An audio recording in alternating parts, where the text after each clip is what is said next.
शिवलिंग आज मी आत्ता येता येता शिवलिंग मोराळे यांचा हे बघितलं. तर शिवलिंग मोराळेच होते. त्याची मोठी गाडी होती. मी अण्णांना छोट्या गाडीत जाताना बघितलं. मी अण्णांना हाक मारले, अण्णा कुठे चालले? अण्णा म्हणाले अरे काय नाही इथेच चाललोस. मग मी अण्णांना म्हटलं मोठ्या गाडीत बसा. मग अण्णा मोठ्या गाडीत बसले. मग आम्ही CID ऑफिसला गेलो. अरे काही येडे बिडे समजतात की काय अख्ख्या महाराष्ट्राच्या जनतेला? ही पिक्चरला पण स्टोरी घेणार नाहीत. ह्याला माहित नाही अण्णा कुठे आहेत, अण्णा कशात आहेत. आणि अचानक अण्णा कुठे चालले? अण्णा म्हणाले नाही इथंच चाललो. अरे काय म्हणजे तुम्ही बीडला वेडं बनवत होतात तोपर्यंत ठीक आहे. तुम्ही अख्ख्या महाराष्ट्राला येडं समजताय. आणि इतका सालसूद असा जाडा असा गुबगुबीत माणूस होतो. मी ओरडलो अण्णा. अरे अण्णा वॉन्टेड आहे ना खुनात, 307 मध्ये दरोड्यात. आणि नेमकाच याला अण्णांचं काय माहित नाही. आणि त्या डेप्युटी CMच्या कॉन्वॉय सोडून द्या, पण डेप्युटी CMच्या मागेच उभा आहे. 4 माणसांच्या मागे हा अण्णा उभा आहे, शिवलिंग मोराळे. म्हणजे मी सहज आता मी येता बघितलं म्हणून मला पत्रकारांना सांगावं होतं. म्हणजे इतकी फालतू स्टोरी तयार करतायत की ज्याच्यातनं हसं होत आहे पोलिसांचंही आणि अख्ख्या महाराष्ट्राचंही. हे काय स्टोरी आहे? अण्णा त्यांना छोट्या गाडीत बघितलं, छोट्या गाडीत बसण्याची त्यांना सवय नाही. मग त्यांना म्हणतं या मोठ्या गाडीत. चांगलं आहे. पण यात शिवलिंग मोराळेची चौकशी झालेली नाही, कारण की शिवलिंग मोराळे आणि इतर दोन्ही आरोपी जे आहेत, म्हणजे आरोपींबरोबर इतर 2 कार्यकर्ते होते, प्रदीप मुंडे, शिवलिंग मोराळे. हे तर CIDच्या कार्यालयामध्ये त्यांना. अहो या चौकशीचा फार सेवही चौकशीच नाही आहे.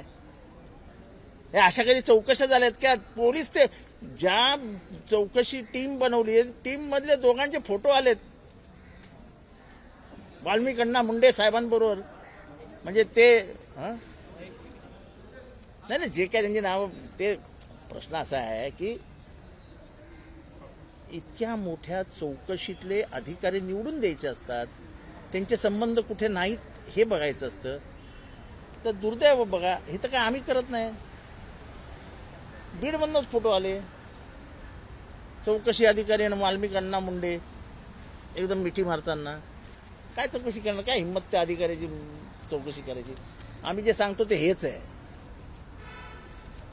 एक अधिकारी LCB मध्ये 9 वर्ष आहे. 9 वर्ष. सरकारचे कायदे असतात 5 वर्ष 3 वर्ष, त्याच्यातनं बदली करायची असते. 9 वर्ष लोकल क्राईम ब्रँचला. आणि ते धनंजय मुंडेंच्या आशीर्वादाशिवाय बसू शकतात का? नाही बसू शकत. आता ह्या आमच्या महिला भगिनीची एक केस आहे. या मागासवर्गीय आहेत, शेड्यूल कास्टच्या आहेत. महाराष्ट्रात ज्यांना माहिती आहे राज धनवट कोण आहे? राज धनवट हा माननीय धनंजय मुंडेंचा सर्वात जवळचा मित्र आहे. सर्वात जवळचा मित्र. मला काल एक पोलीस ऑफिसर भेटायला आले होते. त्यांचं नाव बलराज लांजिले. या बलराज लांजिलेंनी एक केस केली यांच्यावर, या धनवटवरती. आणि त्याचा शेवटपर्यंत लॉजिकली एंड केला. आपल्या शक्तीचा वापर करत त्या लांजिलेंच्या मागे 4 इन्क्वायरी लावल्या. अँटी करप्शन, हे करप्शन, ते करप्शन, डिपार्टमेंटल इन्क्वायरी. आणि त्याचीही चौकशी त्यांना म्हणजे या लांजिलेंवरही दबाव आणला आणि चौकशी अर्धवट सोडायला लावली. टू द लॉजिकल एंड गेलं. चार्जशीट गेली. असे ह्या धनवटवरती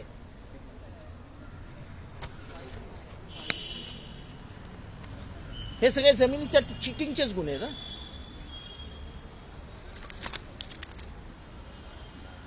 दहा गुन्हे आहेत. 10 जमिनीच्या चिटिंगचे 10 गुन्हे. त्याच्या फक्त लांजिलेंची जो गुन्हा आहे, लांजिले हा गुन्हा पुढेपर्यंत गेलाय. बाकी सगळ्या गुन्हे पोलिसांनी मागे घेऊन टाकले. पोलिसांनीच मागे घेऊन टाकले. चला आयुष्य असं होतं, धनवट सारखं असावं, गराड सारखं असावं, टेन्शनच नाही झालं. आता यांना माहिती आहे ना, हे पण माहिती आहे की धनवटच्या गाड्या, धनवटचं घर हे जणू काही धनंजय मुंडेंचंच घर होतं असं वापरलं जायचं. त्यांची चांगले घट्ट मैत्रीचे संबंध होते. पण आता हे कसं उघड होत आहे, आता ही या आमच्या भगिनी या राहत आहेत पुण्याला. आता ही लढाई सुरू झाल्यावरती लोक बाहेर येत आहेत, बिळातनं बाहेर आल्यासारखे, आणि करतायत ओपन धडाधड की हे घ्या आम्हाला फसवलं, हे घ्या आम्हाला फसवलं. या धनवटनी ह्या बाईची जमीन खोटी कागदपत्र तयार करून 2.5 एकर जमीन खाल्ली. ही जमीन ओरिजिनल ह्यांच्या वडिलांची, वडील पार्जित आहे जमीन. आणि ती जमीन आमची आहे ना, त्यांनी कशी घेतली आहे, त्या पोपट घनवट, हा राज घनवट जो धनंजय मुंडेंचा जवळचा मित्र आहे, राज घनवट, त्याचे वडील पोपट मारुती घनवट, त्याचे भरपूर आता नातेवाईक आहेत. तर त्यांनी काय केलेलं आहे की मेलेला माणूस जिवंत दाखवलाय माझ्या जमिनीमध्ये, आणि जिवंत दाखवून खरेदी खत केले. आणि जो व्यक्ती म्हणजे नाही आता, त्यांचा मृत्यूचा दाखला माझ्याकडे आहे. मृत्यूचा दाखला माझ्याकडे आहे. मी वारंवार 14 म्हणजे आता मी 2014 पासून मी पोलीस स्टेशन सगळे मी पालथे घातले. मुंबईला पण आले, इथं मोठं पोलीस स्टेशन आहे तिथं पण आले, मी सगळीकडे फिरले. पण मला काय माझा खरा गुन्हा कधी दाखल झालेला आतापर्यंत नाही. रामाचा वनवास सुद्धा 14 वर्षात संपला. माझा काय त्या 2.5 एकरसाठी वनवास संपन्न झालाय. आता साहेब कसा वनवास संपवायचा तेवढं तर तुम्हीच करा. आता 2014-2024 10 वर्ष गेली, आणि या 10 वर्षातच ताकद वाढली सगळीकडेच. आणि ताकद कशी वाढली तर या अशा छोट्या छोट्या माणसांवरती अन्याय झाले, पोलिसांवरती दबाव टाकण्यात आले, आणि पोलिसांनी कुठलीही कारवाई केली नाही.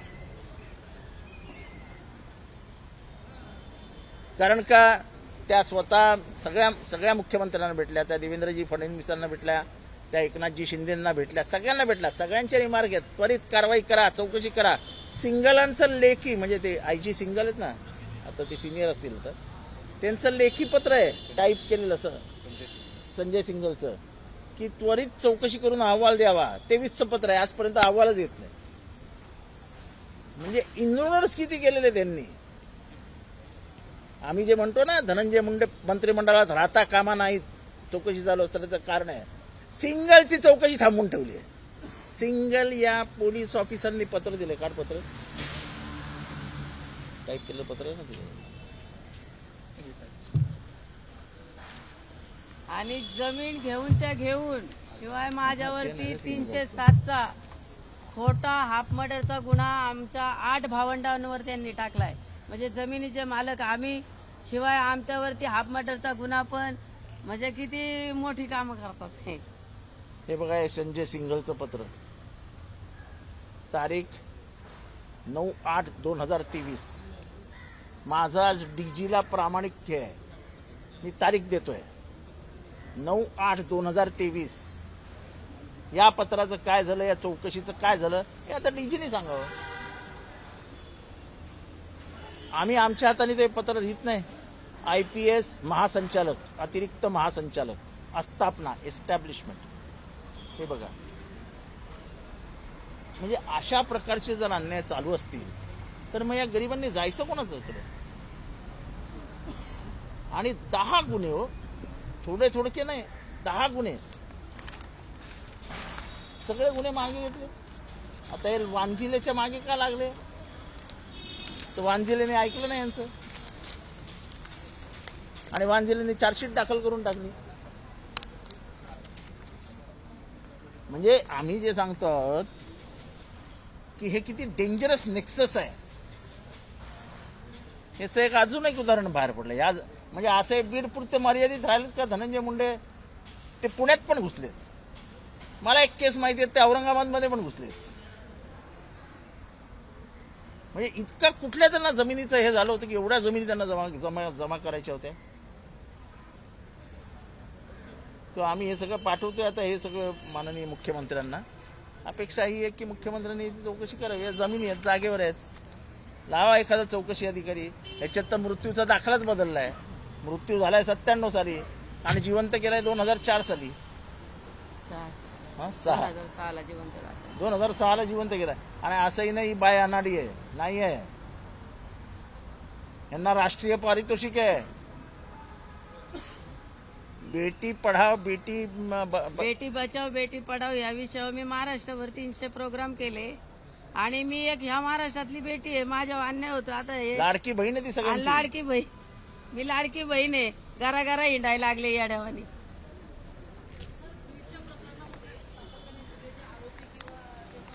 ते सगळे पुण्यातच सापडत आहेत. ते सगळं बीडमधनं तो एक त्यांनी असं गुप्त मार्ग काढला, तो डायरेक्ट पुण्यात निघतो. भुयार आहे, भुयार आहे, डायरेक्ट बीडमधनं पुण्यात येतो. त्याची शोध घेणार आहेत. आर्किओलॉजिकल इंडियाने जाहीर केलंय की आम्ही असं काय भुयार शिवाजी महाराजांच्या काळात काढलं होतं का औरंगजेबाने काढलं होतं का, ह्यांनी कोणीतरी काढलंय भुयार बीड ते पुण्याचं. त्या भुयारातनं बहुतेक हे लोक येतात. तर ते मानवी कराड जे आहेत ते पुणे रेल्वे स्टेशनच्या बाजूला असलेल्या रुबी हॉस्पिटलमध्ये 6व्या मजल्यावरती फरार ज्यावेळेस होते त्यावेळेस ते ऍडमिट होते. अहो खरं सांगू का, ज्या पद्धतीच्या बातम्या येत आहेत ना ह्या सगळ्या, गुजरातमध्ये काय प्रसाद खाऊन जिवंत होते. गुजरातमध्येच ना, कुठे गेलेले, कुठल्या तरी देवळाचा प्रसाद खायला हे दोघं काय कुठे होते. मग त्यांना इथे काय यायची गरज का लागली. ते काय कुठे नव्हते, ते आजूबाजूलाच लपलेले होते. हे थोडं हळूहळू प्रेशर माउंट होतंय म्हणून थोडे येत आहेत. पण त्यांना ही गॅरंटी दिली जाते, तू आतमध्ये जा, बसा, तुम्हाला आतमध्ये काही त्रास होणार नाही, व्यवस्थित मटण वगैरे खायला मिळेल, व्यवस्थित बाकीचेही काय जे काय असतील ते कार्यक्रम करायला मिळतील, काय काळजी करू नका, जा. एक हास्यास्पद करून टाकली चौकशी, हास्यास्पद. मला ते शिवलिंग मोराळेचं आजचं स्टेटमेंट ऐकून असा एखादा इनोसंट लहान पोरगा जसं सांगतो की अण्णा छोट्या गाडीत होते, अण्णांना त्रास होतो ना छोट्या गाडीत. अरे काय यार, महाराष्ट्राची एवढी तिंगळ टवाळी चालू आहे, महाराष्ट्राच्या एवढं प्रचंड बहुमत ह्याच्यासाठी दिलंय का तुम्हाला की महाराष्ट्राच्या लोकांना येड्यात गंटी कळायला आहे.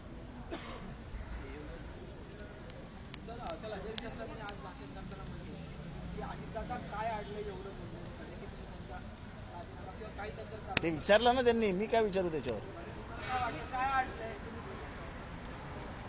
ही गुपितं मला काय माहित नाहीत काय अडलंय. सांगितलं ना की SIT पथकामध्ये असे जर वाल्मिक अण्णांचेच मित्र, म्हणजे वाल्मिक अण्णांनी नावं दिली असतील की SIT स्थापन करतायत ना, ही 12 नावं घ्या, ही 12 नावं टाका. त्याच्याने 2 जण पहिले बाहेर आले, त्यांचा फोटो मिठी मारतानाचा. आता तुम्ही मला सांगा, असा फोटो जर आला मिठी मारतानाचा, कुठल्या माणसाचा ते SIT वर विश्वास बसेल.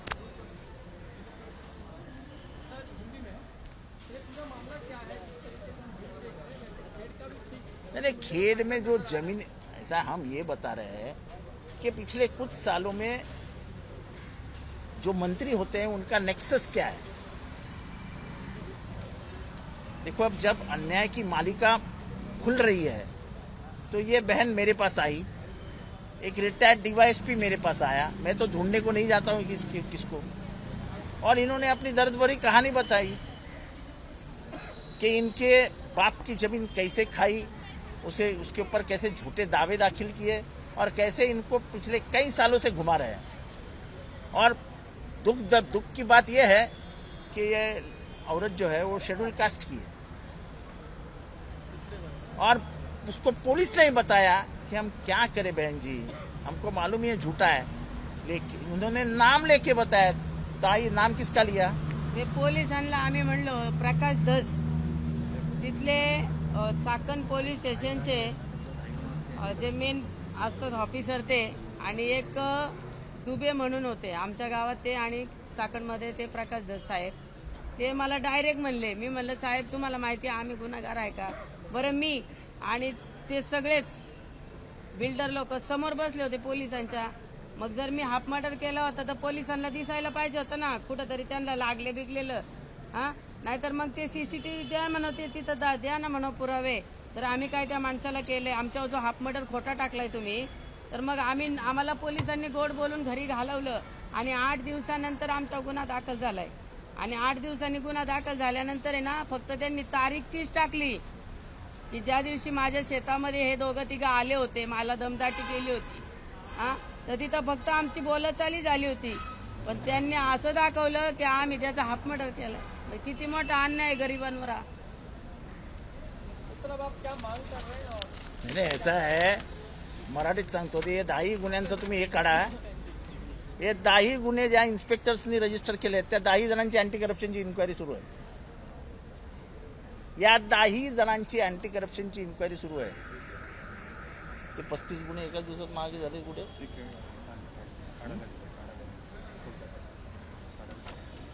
या 10 जणांची अँटी करप्शन म्हणजे मला आज कळतं की धनंजय मुंडे किती पॉवरफुल आहेत. आज कळतंय मला की धनंजय मुंडे काय मजबूत माणूस होता यार. 10 इन्स्पेक्टर आहेत, मोजून घ्या, इथेच ठेवतो, नंतर घ्या याच्यातनं. या 10 जणांची अँटी करप्शनची इन्क्वायरी चालू आहे. कोण रजिस्टर करणार याच्या पुढे गुन्हे यांच्यावर? याच्यात गृह विभागाचा सहभाग नाही असं म्हणता येईल का? अँटी करप्शनची इन्क्वायरी गृह विभागाच्या परवानगीशिवाय कोणावर लागेल का? इन्स्पेक्टरवर. आणि हे काय तुम्हाला ऑन द स्पॉट पकडलेली इन्क्वायरी नाही, ही कोणाची पत्रावर मार्क केलेली इन्क्वायरी आहे. म्हणजे कोणाकडे तरी पत्र घेतला याचं एवढं याची काय ते लाचलुचपत अधिकाऱ्यांमार्फत चौकशी करण्यात यावी. कटॅक रिमार्क मेला तो लांजीले मेला आणि बाकीच्या 10 जणांची नावं मला माहित नाही. हे 10 जण मेले. म्हणजे आयुष्यभर बिचारे डोक्याला हात मारून देतील. कुठे त्या धनवटवरती आम्ही केस केले आणि आमचं आयुष्य खराब झालं. म्हणजे धनवटवर केस केल्याचा भोग या 10 माणसांना मरणापर्यंत भोगावं लागेल. ह्याची सगळ्याची चौकशी झाली पाहिजे. हे जे काही चालू आहे ना, हे जे काही असे जे डॉन होऊन बसलेले आहेत. मला अजूनही गॉडफादर मधल्या लग्नाच्या प्रसंगातला एक डायलॉग आठवतं. तर डॉनला अशा गाड्यांची गडबड होती पार्किंगची, तर डॉन म्हणतो I have all the sanitisers in my pocket. तसं कदाचित बीडमध्ये वाल्मिकांना म्हणत असेल. हे महाराष्ट्रातले सगळे राजकारणी मग आपल्याच खिशात आहेत. ते आता दिसतंय.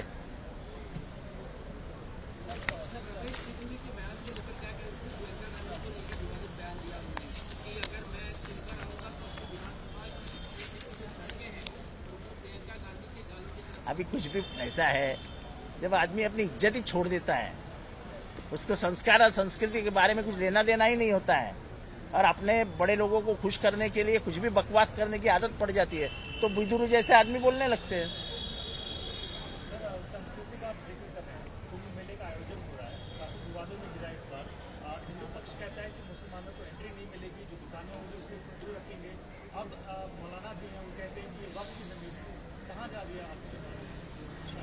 अभी क्या बोले, अभी इसमें बात क्या करेंगे हम? अगर किसी के पेट पे, किसी के धंधे पे, किसी के खाने पे, किसी के रहन सहन पे अगर बात करने वाले, तो भारत कहाँ है इसमें? भारत के संस्कार और संस्कृति कहाँ है?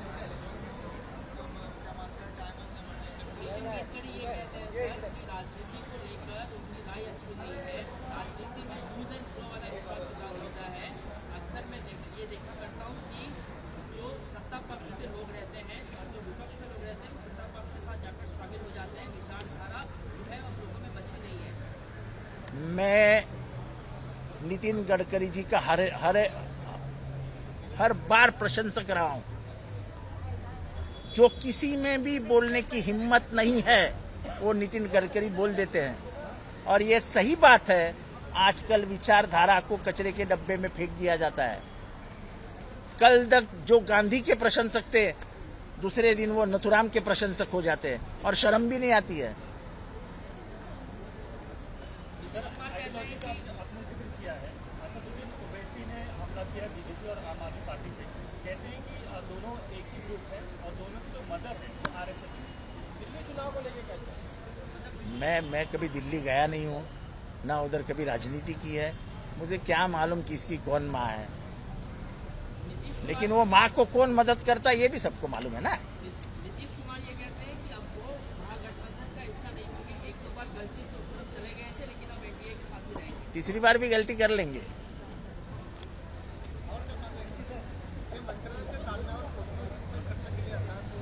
हे काय नवीन करतायत. दरवर्षी तेच होतं. दरवर्षी तुम्ही प्रश्न विचारता, दरवर्षी तेच होतं. आता बंगल्यांवरती खर्च केला हे काय नवीन आहे काय? महाराष्ट्रातले लोक विसरभोळे आहेत म्हणून तुम्ही काही आपलं लावून धराल का? हे होतच राहणार. काय फरक पडत नाही. काही फरक पडत नाही. आता हेच मंत्री होते ना, असे काय नवीन कुठं आलेत का? अर्धे मंत्री तर तेच होते. काय मोठं आहे, आम्हाला खर्च करायचा आहे, तुम्ही काय करू शकता आमचं? जा नाही हे करायचं. सर ही संपूर्ण सर एक शेवटचा प्रश्न आहे की वाल्मिक कराडला खरं तुम्ही म्हणतात की सगळे विरोधक सत्ताधारी म्हणतात की वाल्मिक कराड हे आरोपी आहे, 302चा गुन्हा त्याच्यावरती दाखल झाला पाहिजे, परंतु या सगळ्या प्रकरणामध्ये मराठा विरुद्ध वंजारी हा संपूर्ण जातीय संघर्ष जो आहे तो निर्माण झालेला आहे. नाही, हा दाखवला जातोय. वाल्मिक अण्णा कराड म्हणजे वंजाऱ्यांचा चेहरा नाही आहे. हे चुकीचं पसरवू नका. कुठलाही एखादा गुन्हेगार ह्याला दैवतासमोर सारखं हे करून त्याला एका जातीचा प्रतिनिधी करणं हे चुकीचं आहे. हे एका काळासाठी ठीक वाटतं, पण नंतर जसं आपल्याला आठवतं की नाही मला माहित नाही, ते ओरिसामध्ये एका पादऱ्याला त्याच्या 2 पोरांबरोबर जिवंत जाळण्यात आलं होतं, ग्रॅहम स्टेन्स, आणि जाळणाऱ्याला हिंदू समाजाचा चेहरा म्हणून पुढे केला होता.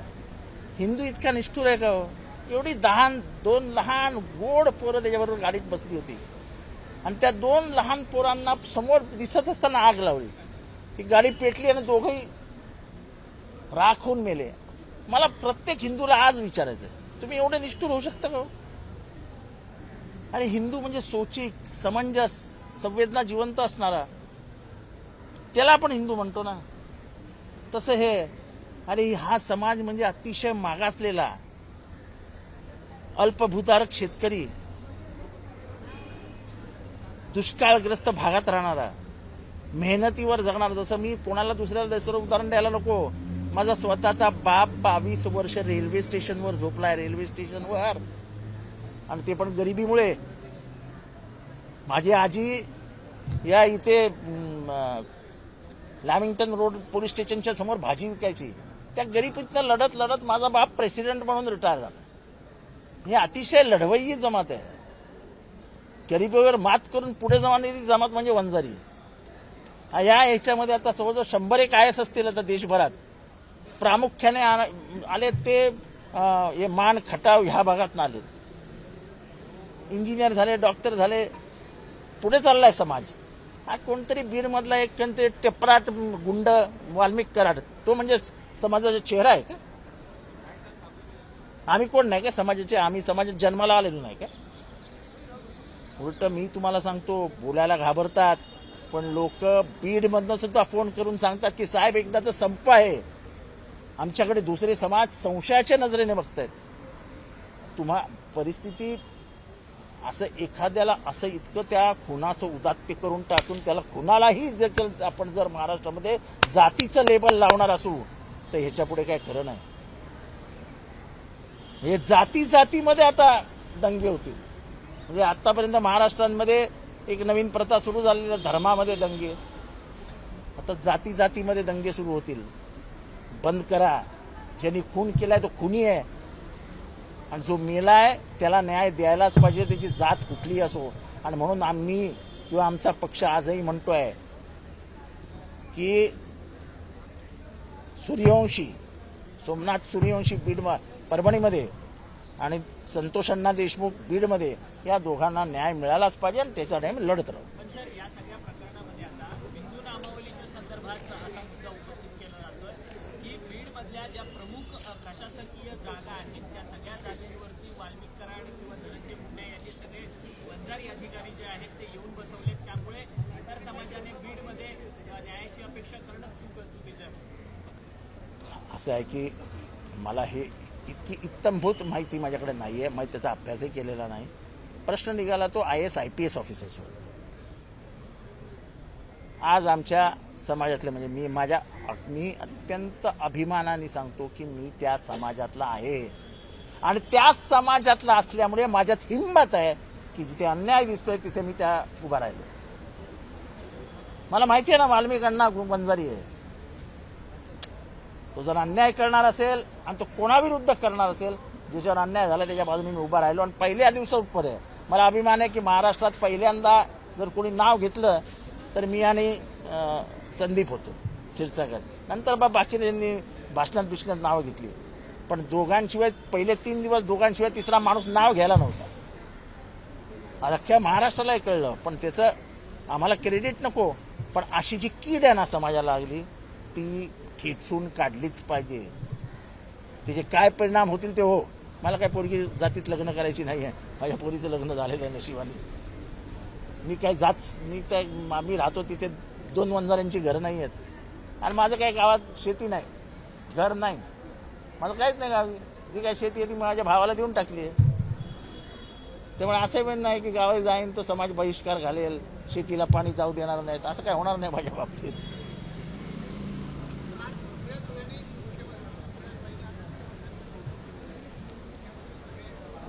अहो मग आम्हाला पण कौतुक वाटतंय की 43 जणांचं मंत्रिमंडळ आहे. काम करताना फक्त देवेंद्र फडणवीस दिसत आहे.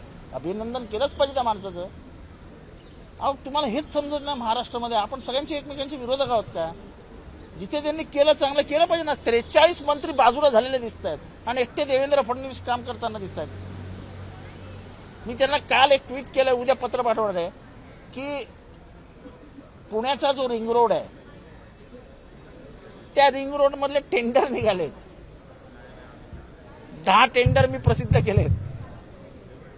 10 टेंडर एकाच कंपनीला गेले. म्हणजे दोस्ती असते ना आपली, तू हा पाव हे खा, तू हा भाग खा, तू तो भाग खा, तू तो भाग खा, तू तो भाग खा, असं व्यवस्थित तू खा मी खा, तू खा मी खा, असं करत करत खाऊन टाकलं. टेंडर 1 रुपयाचं आहे. बरोबर दोघांनी 1 रुपया 40 पैशाला विकत घेतलं. म्हणजे 40% अधिकचं टेंडर महाराष्ट्रात निवडणुकीच्या अगोदर. काही ठिकाणी तर अजून परवानगी आलेली नाही, टेंडर देऊन टाकले. माझं देवेंद्र फडणवीसांना विचारणं आहे की स्वच्छ पारदर्शक महाराष्ट्रामध्ये आपण जी सुरुवात करण्याचं म्हटलंय विधानसभेत, आपण सांगितलं आपली काय म्हणजे हे काय थिअरी काय पारदर्शकतेची. 40% अबाव टेंडर जातच कसं. आता बघूया पारदर्शकता आपल्याला दिसते काय याच्यात. ते सगळे रद्द करायला पाहिजेत त्यांनी. हे जेवढे टेंडर आहेत त्यांनी धडाधड रद्द केले पाहिजेत आणि त्या IAS ऑफिसर्सची चौकशी केली पाहिजे ज्यांनी या टेंडरवरती फायनल सह्या केल्या. 40% अबाव. 2700 कोटी रुपयाचा 1300 कोटी रुपयाचा जलमार्ग 2700 कोटी लावतो आणि त्या 2700 कोटी रुपयाची वर्क ऑर्डर देताना तुमच्याकडे परवानगीच नाही एन्व्हायरमेंटची. उद्या नाही मिळाली परवानगी तर काय कराल. तर बघूया माननीय मुख्यमंत्री काय करतात. आणि मला अपेक्षा आहे, विश्वास आहे की मुख्यमंत्री याच्यावर कारवाई करणार. कारण का मुख्यमंत्री बदललेत. मुख्यमंत्र्यांची बॉडी लँग्वेज बदलली आहे, मुख्यमंत्र्यांचा अप्रोच बदलला आहे आणि ते ज्याच्यावर डोळे लावून बसलेत त्या खुर्चीवर जर डोळे लावून बसले असतील तर त्यांना हा खालची घाण साफ करावीच लागेल. ABP माझा, उघडा डोळे बघा नीट.